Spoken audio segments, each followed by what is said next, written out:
సార్వత్రిక ఎన్నికల ఫలితాలు వెలువడే సమయంలో రాజకీయ పక్షాలు సమన్వయంతో వ్యవహరించాలని, ఎలాంటి దుందుడుకు చర్యలకు పాల్పడరాదని అనకాపల్లి జిల్లా ఎస్పీ మురళీకృష్ణ ఉద్బోధించారు.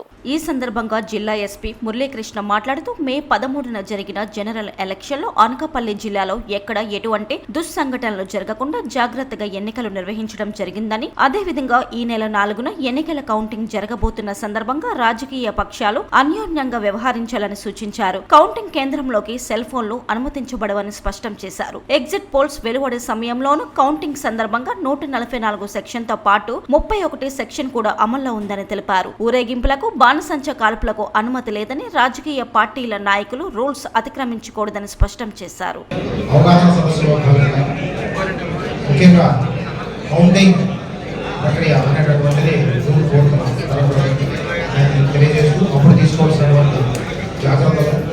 అలాగే ఈరోజు ఎగ్జిట్ పోల్స్ ఈవినింగ్ వస్తాయి కాబట్టి ఇప్పటి నుంచి తీసుకోవాల్సిన జాగ్రత్తలు అందరూ కూడా తెలియజేయడం జరిగింది. ముఖ్యంగా ర్యాలీస్, ప్రొసెషన్స్, ఫైర్ బ్రేకర్స్ లాంటివి అనుమతులు లేవని తెలియపరుస్తూ కౌంటింగ్ సెంటర్ దగ్గరికి ఎవరు కూడా ప్రశాంతంగా కానీ ర్యాలీగా కానీ ఆడుకోవడానికి తెలియపరచడం జరిగింది. అలా ఎవరైనా ప్రయత్నం చేస్తే దాని మీద చట్ట ప్రకారం చర్యలు తీసుకోవడానికి తెలియజేయడం. ముఖ్యంగా పోలింగ్ ప్రక్రియ అంతా కూడా శాంతివంతమైనటువంటి అలా జరిగే విధంగా కౌంటింగ్ ప్రక్రియ కూడా సమన్వయంతో సాధించే విధంగా అందరికీ కూడా తెలియపరచడం జరిగింది.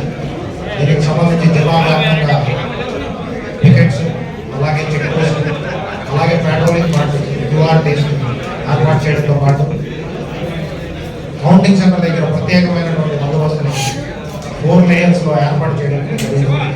సో ప్రత్యేకమైనటువంటి పార్కింగ్ ప్లేస్ కంటెస్టింగ్ క్యాండిడేట్స్కి, ఏజెంట్స్కి, అలాగే మీడియా పర్సన్స్కి కూడా కౌంటింగ్ స్టాఫ్ కూడా ఏర్పాటు చేయడం జరిగింది. ఎట్టి పరిస్థితుల్లోనే చట్ట వ్యతిరేకమైనటువంటి కార్యక్రమంలో ఎవరు భాగస్వాములు కాకూడదని, అలాంటిది ప్రత్యక్షంగా కానీ పరోక్షంగా కానీ ప్రోత్సహించకూడదని మరొకసారి తెలియజేయడం జరిగింది. సో సోషల్ మీడియా వేదికలో కూడా ఫేక్ న్యూస్ ప్రచారం చేసిన, దాన్ని ప్రత్యక్షంగా పరోక్షంగా చేసిన దానికి కూడా